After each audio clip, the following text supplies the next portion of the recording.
your wish, Harry. Want more? You're a wizard, Harry.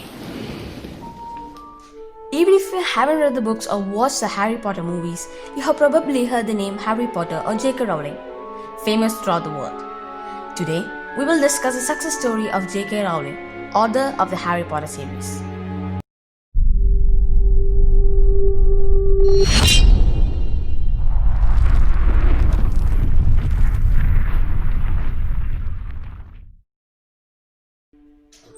J.K. Rowling's life is a classic rags to riches story. Her parents never received college education.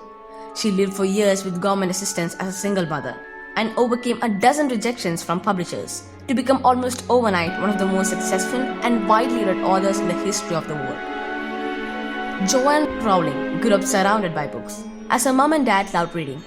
She says, "I lived for books. I was your basic, common or garden bookworm, complete with freckles and national health spectacles." From an early age, J.K. Rowling had the ambition to be a writer. She often tried her hand at writing, although little came from her early efforts. Age 6, she wrote a book about a rabbit, called Rabbit with Measles. After her mother praised her effort, Rowling replied, "Well, get it published then." She admits it was a bit of an odd thing for a child of 6 to think. "I don't know where it came from." Rowling was constantly writing and telling stories to her younger sister, Diane. In her own autobiography, she remembers with great fondness when her good friend Sean became the first person to give her the confidence that one day she would be able to make a very good writer. He was the only one who thought she was bound to be a success at it, which meant much more to her than she ever told him at the time. Sean was also the owner of a battered old Ford Anglia, which would later appear in one of the Harry Potter series as a flying car. After finishing school, her parents encouraged her to study French at the University of Exeter. She slightly regretted choosing French, saying she would have preferred to study English. However, it was her parents' wish that she study something much more useful than English. Rowling never had it as bad as Harry living with the Dursleys, but she described her teenage years as being filled with difficulty. "I wasn't particularly happy. I think it's a dreadful time of life," she told the New Yorker. After having spent a year in Paris, J.K. Rowling graduated from university and took various jobs in London. One of her favorite jobs was working for Amnesty International, the charity which campaigns against human rights abuses throughout the world. Amnesty International is one of the many charities which J.K. Rowling has generously supported since she attained a newfound wealth. At Amnesty International, she did translation work. She found the work important. "I read hastily scribbled letters smuggled out of totalitarian regimes by men and women who were risking imprisonment to inform the outside world of what was happening to them," she said. But it didn't suit her. As she said in a later interview, "I am one of the most disorganized people in the world, and as I later proved, the worst secretary ever," she said. "All I ever liked about working in offices was being able to type up stories on the computer when no one was looking. I was never paying much attention in meetings because I was usually scribbling bits of my latest stories in the margins of the pad, or choosing excellent names for the characters."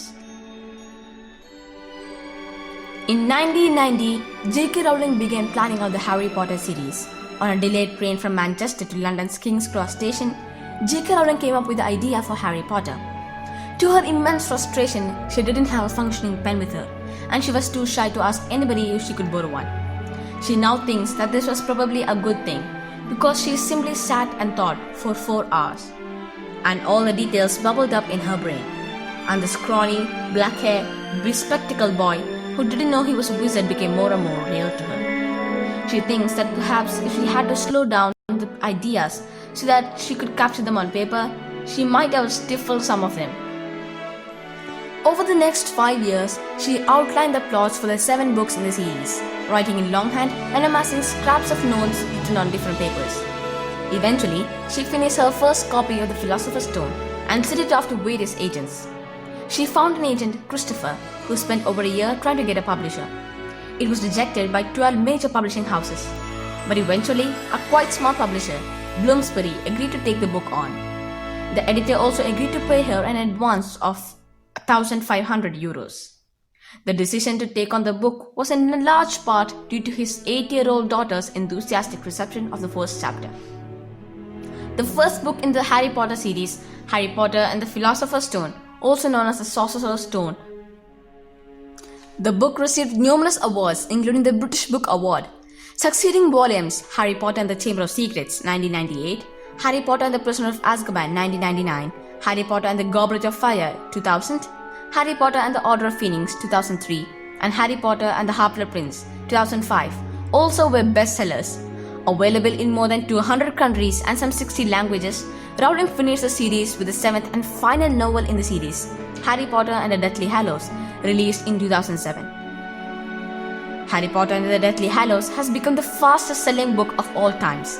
The 7 books in total have sold more than 450 million copies and have been translated into 67 languages. The first book in the series, Harry Potter and the Philosopher's Stone, 1997, also published as Harry Potter and the Sorcerer's Stone, was released under the name J.K. Rowling. Her publisher recommended a gender-neutral pen name, adding the middle name Kathleen. The book was an immediate success, appealing to both children, who were its intended audience, and adults. Featuring vivid descriptions and an imaginative storyline, it followed the adventures of the unlikely hero Harry Potter, a lonely orphan who discovers that he is actually a wizard and enrolls in the Hogwarts School of Witchcraft and Wizardry. In 2010, Universal Studios opened the Wizarding World of Harry Potter, a theme park that recreated Hogsmeade.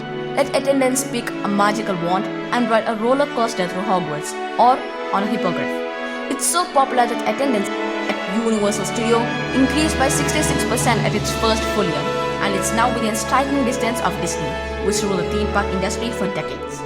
In 2004, Forbes reported that Rowling was the first person to become a billionaire in US dollars by writing books. Later, she was dropped off the list because she gave so much money to charity. After the release of Harry Potter and the Deathly Hallows, Rowling has published The Casual Vacancy and a series of crime novels under the name Robert Galbraith. Rowling continues to write and live, not to mention leaving behind a legacy. There are a lot more things we would like to say about her, convinced as I am that she's a great author. But as we can't make this video to go on forever, we are led neatly to the end of this video. If you're not already a 5aworld subscriber, click that subscribe button. Don't forget to like and leave a comment.